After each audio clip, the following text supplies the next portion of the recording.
राम राम मु श्री गणेश ओडियार प्रथम स्वरयोग चैनल को आपण मानक स्वागत जनाऊँगी। यह गोटे मात्र चैनल जहाँकि ओडियारे निश्वास विषय रे आपण मानक जनइबारे साहाय्य करे।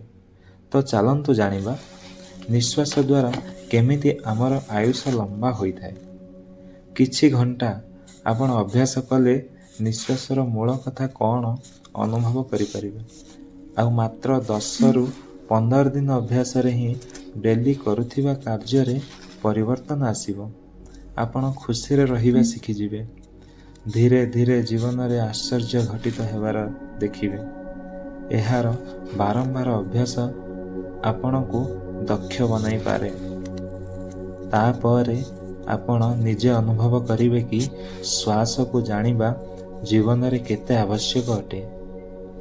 लोक माने कहूथिबार सुनिथिबे जे केते कम श्वास नहीं के दुनिया को आसीथिला, किंतु आपण माने जानी सुनी कि श्वास को जल्दी जल्दी शेष करि देउछंती। एहा को ध्यान ही दउ नाहंती कि केते कौन श्वास खर्च करुछंती। आम भितरु तो अधिकांश लोके लंबा लंबा श्वास ही नउ नाहंती। छोट छोट श्वास नहीं कि गणति सारी देउछंती। जेबे एही श्वास रे ही शरीर को अम्लजान मिली थाए। ध्यान दियंतु, श्वास गणति सरी जीवार अर्थ हेउची भगवान जीव जगत को गणिकी ही श्वास देइछंती, बयस हिसाब रे नहीं। श्वासर गणति शेष तो मनीष बा जीव जगत शेष। सेथिपाई फ्रेंड्स, धीरे धीरे श्वास को ग्रहण करंतु आ धीरे धीरे यह को त्याग करंतु। यह जानिछंती आमे 24 घंटा रे प्राय केते थर श्वास ग्रहण करू आ त्याग करू। आमे 24 घंटा रे प्राय 21,600 थर श्वास को ग्रहण करू आ त्याग करू। बा गोटे मिनिट रे 13 रु 15 थर श्वास ग्रहण आ त्याग करू। सेथिरु कम करबा को चेष्टा करो तो आयुष बढ़िबो। कहार आशीर्वाद रे नहीं। भगवान जेतिक श्वास देइचंती सेतिक ही नब, ता ठारू गुटे भी अधिक नहीं। सेथिपाई श्वास को कम करबा को चेष्टा करो।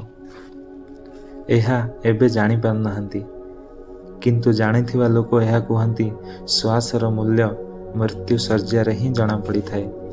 हाँ, आमे धीरे धीरे निश्वास नबा आनिबा सेतेबेले करिथांती जेतेबेले डॉक्टर कही थाए कि पार्क जाओ, शांति परिवेश रे बस आ धीरे धीरे श्वास को ग्रहण कर आ त्याग कर। ताहा हेले आमे ताकू मेडिसिन भाबी नियंती। तो सही कार्य को वर्तमान करिबा, सही रोग रे ही पड़िबानी। आमे ए सब जानी छंती कि श्वास ही जीवन, तथापि जल्दी जल्दी खर्च करि देउछंती। श्वासर गति जेते कम करिवे सेते आयुष बढ़िबो। बास धीर श्वास पाई कौनसी जागार कि खाली ध्यान रे ही बसिबा आवश्यक नहीं।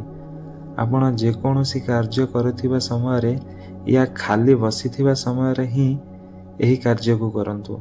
निश्चित आपण को शांतिर अनुभव हेबो एवं पूर्वानुमय भी करि परिबे। जदि ध्यान रे बसिबे तो आहुरी भलो।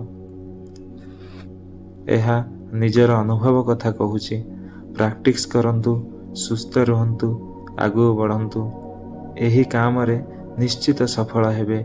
जीवन बदली जीव, सुख शांति रे बंचिबे। अधिक जानिबा पई कमेंट्स करंतु, रिप्लाई देबी। नेक्स्ट पार्ट बहुत इंपोर्टेंट हेबा को जाउची। तो एहीपरि अजाणा कथा जानिबा पई स्वरयोग चैनल रे जोड़ी रहंतु। सब्सक्राइब करंतु, लाइक करंतु, भल लागिले अन्य मानकु शेयर करंतु। धन्यवाद।